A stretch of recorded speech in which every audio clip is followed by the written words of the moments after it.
Now, the Three Martini Lunch with Greg Corombos and Jim Geraghty. And welcome, everyone, to the Wednesday edition of the Three Martini Lunch, along with Jim Geraghty of National Review. I'm Greg Corombos of Radio America. We have good, bad, and a late-breaking crazy martini for conservatives today. All of it brought to you by Hopsy. Right now, to get the sub-home draft machine, 2 mini kegs of beer, 2 Hopsy glasses, and free membership in the monthly beer club for $99, go to tryhopsy.com/martini and use the promo code Martini. Much more on that in just a moment. There's a lot of folks who might end up needing a Hopsy by the end of the day here, Jim, so hopefully they're listening carefully to all the benefits of this product. Let's go to our good martini now, and the first 2 martinis are going to be related to the State of the Union address that President Trump delivered on Tuesday night. We'll be dividing it into the good parts and the bad parts, starting with the good. 3 clips here. First of all, one of the things I think we agree that Trump did very well is pointing to American heroes. He started with the liberators of D-Day. He then had Buzz Aldrin, who was part of Apollo 11. It's the 50th anniversary of the moon landing and 75 years since D-Day. Then later he circled back to one of the D-Day veterans to tie it in to a Holocaust survivor who was in the gallery. Joshua Kaufman was a prisoner at Dachau. He remembers watching through a hole in the wall of a cattle car as American soldiers rolled in with tanks. To me, Joshua recalls, the American soldiers were proof that God exists, and they came down from the sky. They came down from heaven. I began this evening by honoring 3 soldiers who fought on D-Day in the Second World War. One of them was Herman Zaitchik. But there is more to Herman's story. A year after he stormed the beaches of Normandy, Herman was one of the American soldiers who helped liberate Dachau. And so many other heroes in the gallery. He also pointed to a woman he pardoned for a drug offense, as well as the first person released as a result of the First Step Act from criminal justice reform. There was also a legal immigrant who is now doing heroic things with ICE in terms of protecting our borders and confronting human traffickers. Then, when it came to national security, he talked about the collapse and the chaos in Venezuela, and then he used that as an example of why we can never allow socialism to flourish here. Here in the United States, we are alarmed by the new calls to adopt socialism in our country. America was founded on liberty and independence, and not government coercion, domination, and control. We are born free, and we will stay free. Tonight, we renew our resolve that America will never be a socialist country. And the president also talked about the culture of life. He condemned the new law in New York, the attempted law to new law for late-term abortions in Virginia. These are living, feeling, beautiful babies who will never get the chance to share their love and their dreams with the world. And then we had the case of the governor of Virginia, where he stated he would execute a baby after birth. To defend the dignity of every person, I am asking Congress to pass legislation to prohibit the late-term abortion of children who can feel pain in the mother's womb. So, Jim, a lot of stuff in there for conservatives to like. We'll get to some of the less likable stuff in the second martini, but what struck you most? Yeah, first of all, I'm going to be very honest here. I was not eager to watch this State of the Union address. I felt like we were just going to get a rehash of similar lines from Trump. I did not think that there was much that Trump could do or say that would change the dynamics of, in Washington under a Democratic House. And, it remains to be seen whether this speech has any really lasting effect. But that having been said, this was a great speech. And Trump has done a pretty darn good job in last year's State of the Union, in the address to both houses of Congress the year before that. This might be Trump's best venue. And you kind of wish he would stick to the teleprompter now. The Wall Street Journal has a very editorial today where they observe Look, we know Trump's style. We know he tweets, all that stuff. The State of the Union is really the one time a year where he actually lays out what he wants to do and why. And surprise, surprise, it goes very well for him. He should do this more. He should, this is a good format for him, even with this. Yes, and he plays very well off it. Look, we're at a time where there's intense partisanship and anger and division and name calling and nastiness. And what do you do with it? Well, you talk about what makes America great outside of the realm of politics. And every one of those heroes and notable Americans that he had up in the gallery was a terrific choice. I said somewhat tongue-in-cheek, but not entirely, last night, Greg, that the State of the Union has now turned into the president talking about good things that have happened in this country that he may deserve credit for or he may not deserve credit for, and basically daring the opposition party to not applause. And you see that crouch of, sure, are we looking around? Are we applauding? More America? Okay, yes, yeah. And there was this odd moment in which he talked about going after sex traffickers in part of his discussion about the border, and you saw Alexandria Ocasio-Cortez, amongst other Democrats, very gradually get out of their seat, like, oh, okay, we'll applaud prosecuting sex traffickers if we must. It was this really weird bit of jujitsu or trap or whatever metaphor you want to put there.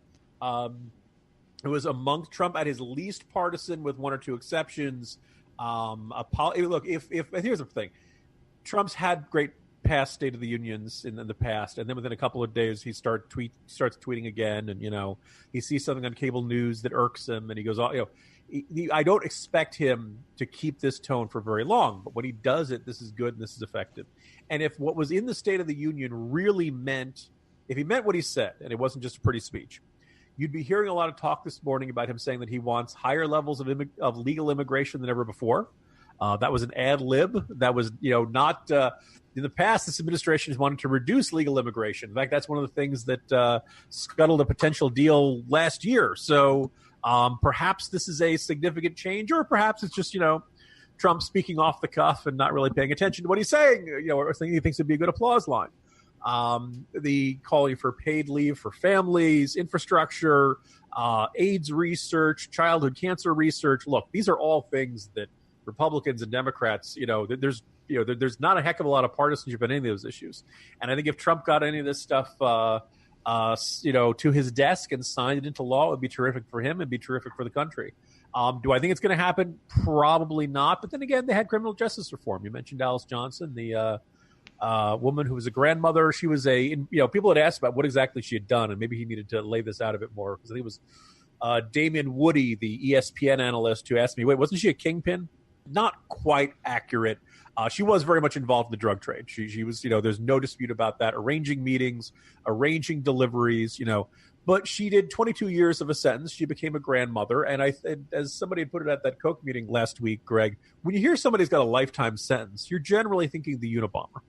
You're not usually thinking nonviolent drug offenders. And I think it's pretty obvious that Alice Johnson has paid her sentence, and it's time for her and the other gentleman, part of the first person under the First Step Act. Look, if they've shown signs that they want to redeem themselves, if they've shown signs that they now understand what they did was wrong and they want to become law-abiding citizens, let's give them a second chance, because we can help take these people, make them stop being burdens to the taxpayer, and actually turn them into productive and successful American citizens. So a lot to applaud in this speech. One of Trump's best nights as president. Now, Greg, we see how long it lasts. Absolutely. So if Democrats needed a drink last night after the speech, we've got some help for them. And if there's any statewide officials in Virginia who need one today, we can help you with that as well. Everybody knows that the only way to get beer at its best is straight from the tap. Hopsy brings beer on tap to the comfort of your own home, without the price tag many beer drinkers have come to expect. Have your own beer bar at home with The Sub, a countertop appliance that fits neatly in your kitchen, bar, or living room. Think of Hopsy as the Nespresso for beer, or the Keurig for beer. Whether you're a hophead, malt mouth, or a palate partier, you can enjoy a variety of beer styles from big and small breweries, which rotates monthly. Their IPAs are very popular. Hopsy partners with a long list of breweries and ships mini kegs to your home or office. And as I said earlier this week, Greg, this was the hit of the Super Bowl party. Everybody thinks it's neat. Everybody thinks it's cool. Everybody wants to, pour it themselves. It takes a little bit of getting used to. You figure out the 45-degree angle, and then all of a sudden you get a little bit less of a head on it. But it's just neat. It's fun. It's an excuse to have a great social occasion. So I enjoyed it, and I'm already looking at the calendar and saying, okay, you can't really have a beer party for Valentine's Day. It's not really in keeping with that. But, March Madness is coming up, baseball season, NFL draft for Jets fans. It's always a very big deal, much bigger deal than say, the actual season. Look, this is, having the Hopsy beer machine. It just makes you want to have a party. And boy, couldn't we use something like that at a time like this, Greg? Yes. To get the sub-home draft machine, 2 mini kegs of beer, which is equivalent to 2 6-packs, 2 Hopsy glasses, and free membership in the monthly beer club for $99, go to tryhopsy.com/martini and use the promo code Martini. Terms and conditions apply. That's spelled tryhopsy.com/martini. Promo code Martini. All right, on to the bad martini now, Jim, and we stay with the State of the Union address. Ever since Trump became the nominee, Republicans are really excited about a brand new entitlement, which we totally can't afford. I am also proud to be the first president to include in my budget a plan for nationwide paid family leave so that every new parent has the chance to bond with their newborn child. On the domestic side, also, the president said the economy is going to stay humming unless people get excessively partisan or do investigations. That certainly didn't go over well. On the foreign policy front, here's his plan for Afghanistan. In Afghanistan, my administration is holding constructive talks with a number of Afghan groups, including the Taliban.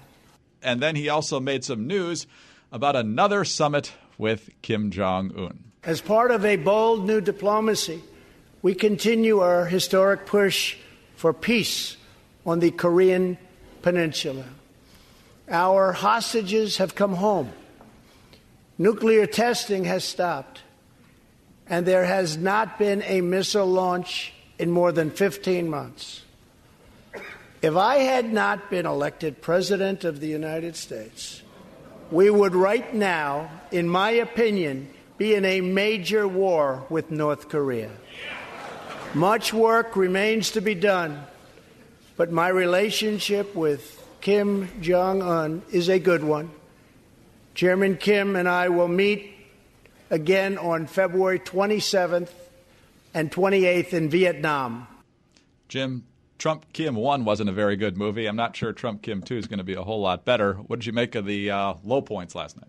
Yeah, paid family leave we've talked about in the past. Most employers say this is imposing a considerable new imposition on small businesses that can't afford it, and the big businesses generally do this already. You're basically making it tougher for small businesses to grow.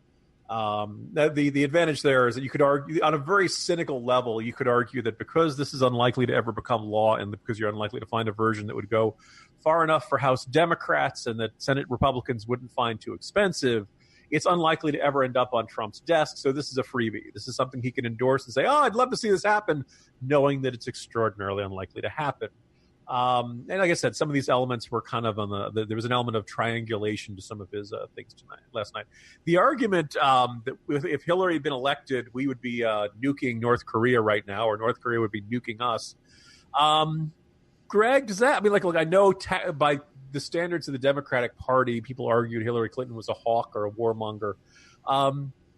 Greg, do you picture Secretary of State reset button really getting all that confrontational? The woman who, had a nice chat with Hugo Chavez and quoted other people calling Assad a reformer. You really think she would have, we're on to Pyongyang?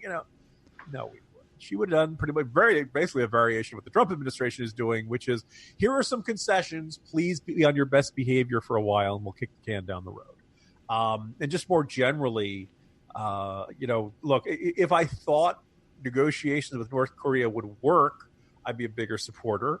We really saw no real substantial improvement in North Korean behavior since the last one. Yes, they haven't fired any missiles. Yes, they haven't tested anymore. That may be in part because their nukes work now, so they don't really need to do any more testing. And, so I don't see any – this is where the Trump administration should be taking a harder line and saying, okay, you guys want a second summit? You got to show us some real, progress. You got to let us have some inspectors. You got to let us, show something that's – we're giving you what you want. You got to give us what we want. My fear is we'll get taken to the cleaners again. Also, Greg, the odd note, and you could kind of hear how quiet the chamber got when he talked about negotiating with the Taliban. To me, it's a very similar situation. Look, there have been Europeans and Pakistanis and all kinds of folks who've wanted to negotiate a truce with the Taliban basically since they ran away from Kandahar. I mean, this is not something that's new. Back during the 2012 campaign, Petraeus said it was a good idea. McCain said it was a good idea. The only person who said it wasn't a good idea was Mitt Romney. Now, we've had several ironclad rules on this podcast over the years, Greg, one of them being way to go, Nevada, way to go. And I think the other one, which we should probably turn into some sort of succinct motto, is Mitt Romney was right about everything. And not just because of Russia and all kinds of other stuff. But in this case, he said, no, I don't think negotiating with the Taliban is a good idea. People thought, he's just trying to play politics against Obama. Lo and behold, negotiations with the Taliban fell apart because every couple of months they go out and they blow up a place and kill a lot of innocent people. And the people who were negotiating them look like suckers. I don't trust the Taliban. I simply don't think they're capable. They're only, and I linked to Morning Jolt today to a long history of the Taliban's, let's just say, non-good faith negotiations over the years, going all the way back to the Soviet days. They don't see peace negotiations the same way we do. So I have no expectation that this is going to succeed.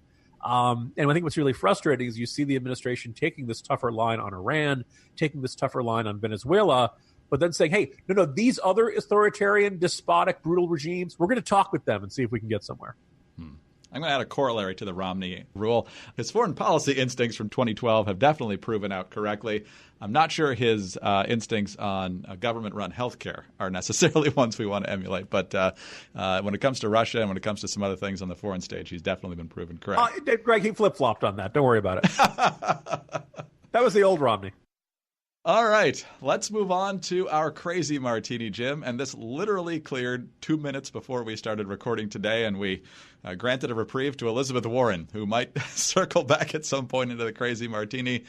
But she's been given a reprieve today because in the Commonwealth of Virginia, we know there's a yearbook scandal with the racist photo involving Ralph Northam's yearbook page. We know about the sexual assault allegation against the lieutenant governor, Justin Fairfax. And so, of course, the joke that folks have been floating around the last few days is, I wonder what the Attorney General did.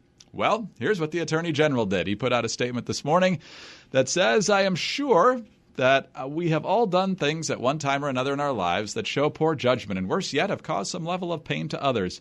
I have a glaring example from my past that I have thought about with deep regret in the many years since, and certainly each time I took a step forward in public service, realizing that my goals in this memory could someday collide and cause pain for people I care about, those who stood with me in the many years since, or those who I hope to serve while in office. In 1980, when I was a 19-year-old undergrad in college, some friends suggested we attend a party dressed like rappers we listened to at the time, like Curtis Blow, and perform a song. It sounds ridiculous even now writing it, but because of our ignorance and glib attitudes, and because we did not have an appreciation for the experiences and perspectives of others, we dressed up and put on wigs and brown makeup. This was a one-time occurrence, and I accept full responsibility for my conduct. That conduct clearly shows that as a young man, I had a callous and inexcusable lack of awareness and insensitivity to the pain my behavior could inflict on others.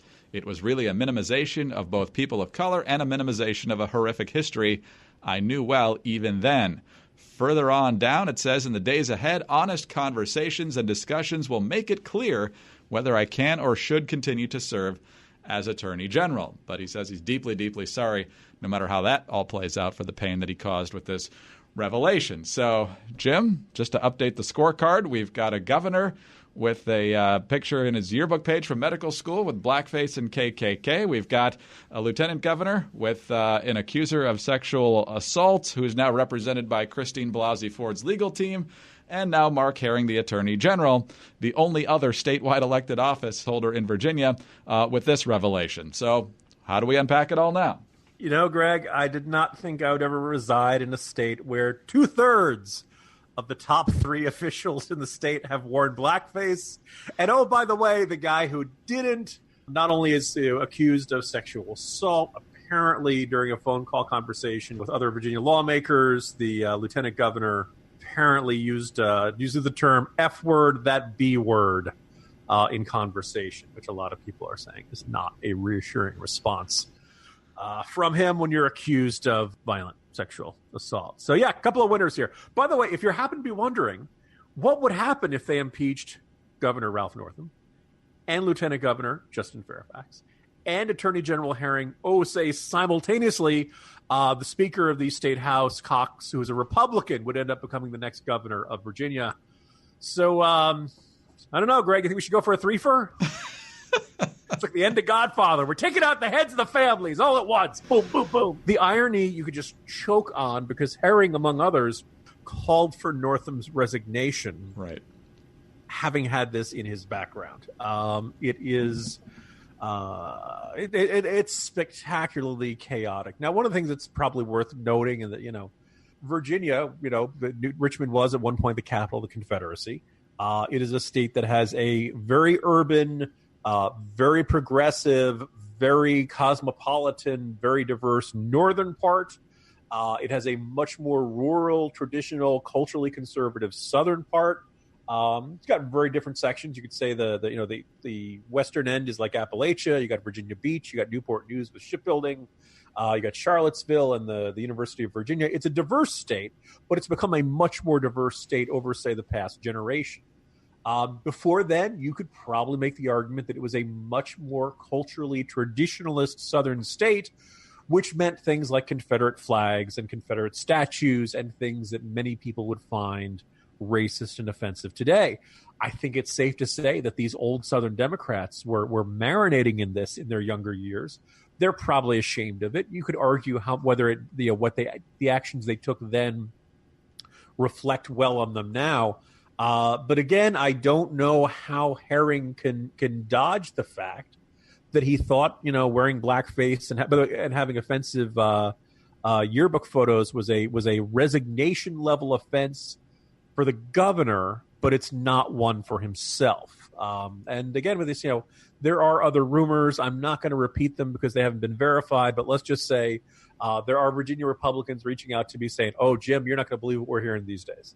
God knows if they're true, but if they're the case, it's quite possible all three will find themselves in extraordinary hot water.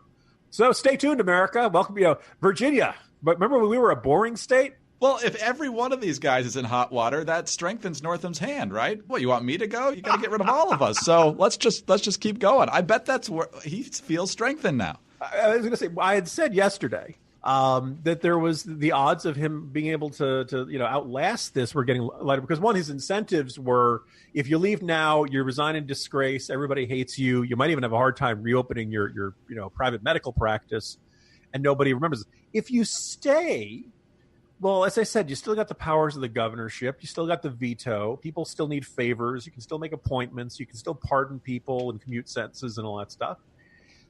The state would eventually move on. Now, you and I could, we could debate whether the state should and whether this, but people would all eventually either forget about it or simply be forced to work with him, and the political controversies, the political attention to the state would move on. I think there are a bunch of people who would never forget, and he always would be seriously damaged by this. But again, it's Virginia, it's the governorship. He can't run for re-election anyway.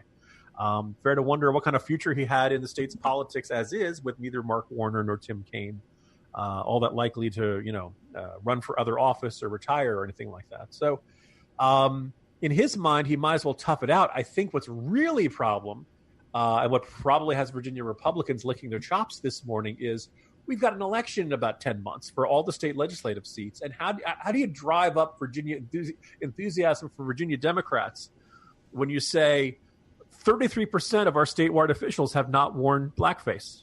Doesn't that feel great, Virginia? Virginia Democrats. The blackface was a long time ago. Yeah, that's pretty much the slogan at this point. And Jim, 5 days ago at this time, we had no idea of any of this. We were still railing on Northam, and rightly so, over his abortion comments. And what a week it's been. Anyway, get a Hopsy, people, especially if you live in Virginia. You're going to need it. Jim, talk to you tomorrow. See you tomorrow, Greg. Jim Geraghty of National Review. I'm Greg Corombos of Radio America. Thanks for being with us today.